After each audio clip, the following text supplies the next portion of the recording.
À l'heure actuelle, le monde appartient aux imbéciles, aux agités et aux sans-cœur.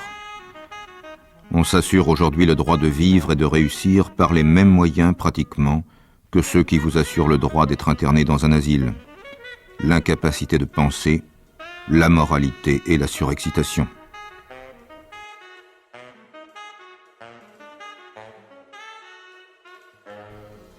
Lorsqu'est née la génération à laquelle j'appartiens, elle a trouvé un monde n'offrant aucun appui aux hommes dotés d'un cerveau aussi bien que d'un cœur.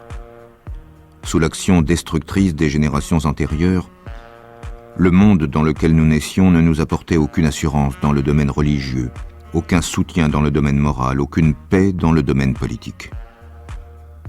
Nous sommes nés en pleine angoisse métaphysique et morale, en pleine agitation politique. Imbus des formules tout extérieures et des procédés réduits à eux-mêmes de la raison et de la science, les générations précédentes ont ruiné les fondements de la foi chrétienne. Leur critique de la Bible, voulant passer de la critique des textes à une critique de la mythologie, a réduit les évangiles et toute la géographie juive qui leur est antérieure à un fatras de mythes, de légendes et de littérature sans queue ni tête. Puis leur critique scientifique a progressivement signalé les erreurs et les naïvetés barbares de la science primitive qu'on trouve dans les évangiles. Enfin, la liberté de discussion qui a traîné sur la place publique tous les problèmes métaphysiques y a traîné en même temps les problèmes religieux, dans la mesure où ils relevaient de la métaphysique. Imbus de cette chose incertaine appelée positivisme, ces générations se sont mises à critiquer la morale tout entière, à éplucher toutes les règles de vie, et d'un pareil choc de doctrine, il n'est resté que la certitude de leur nullité à toutes, et la douleur d'une telle certitude. Une société ainsi dépourvue de toute discipline dans ses fondements culturels ne pouvait, bien entendu, qu'en pâtir également en politique. Et c'est ainsi que nous sommes nés dans un monde féru de nouveautés sociales, partant joyeusement à la conquête d'une liberté dont il ignorait ce qu'elle était, et d'un progrès qu'il n'avait jamais su seulement définir. Ce criticisme fruste de nos pères, cependant, nous a certes légué l'impossibilité d'être chrétiens, mais sans la satisfaction que nous aurions pu en tirer. Il nous a certes légué l'incrédulité à l'égard des formules morales bien établies, mais sans l'indifférence envers la morale et les règles établies pour vivre humainement. Il a certes laissé le problème politique sans solution, mais sans nous laisser pour autant indifférents aux solutions qu'on pouvait lui apporter. Nos pères ont pu détruire allègrement parce qu'ils vivaient à une époque qui conservait quelques vestiges de la solidité passée. C'était justement ce qui donnait assez de force à la société pour qu'ils puissent la détruire sans voir tout l'édifice se fendre de haut en bas.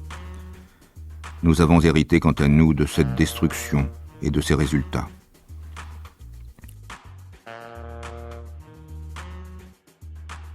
Cette légère ivresse d'une fièvre bénigne, ce malaise pénétrant, mou et froid dans nos membres endoloris, et chaud dans nos yeux, à nos tempes qui battent, ce malaise, je le chéris comme un esclave chérit son tyran bien-aimé.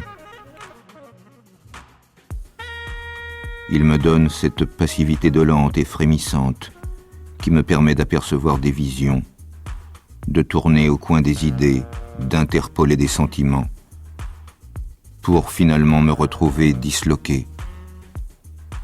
Penser, sentir, vouloir deviennent une même chose confuse.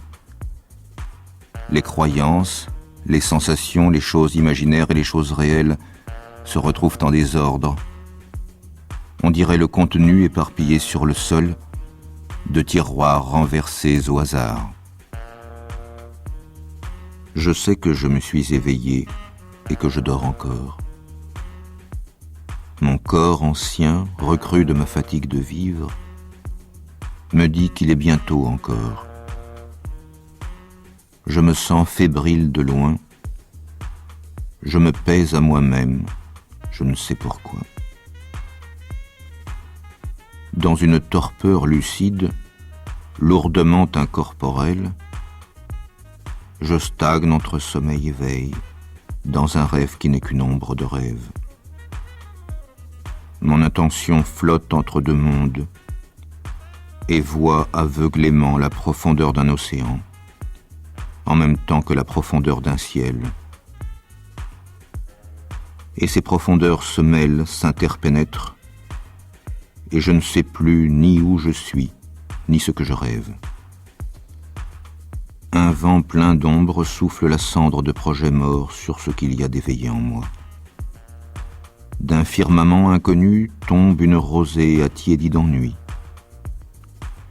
Une angoisse immense et inerte manipule mon âme de l'intérieur et confusément me change, comme la brise change le contour de la cime des arbres. Pourquoi faut-il donc que le jour se lève ? Il m'est pénible de savoir qu'il va se lever, comme si c'était un effort de ma part qui devait le faire paraître.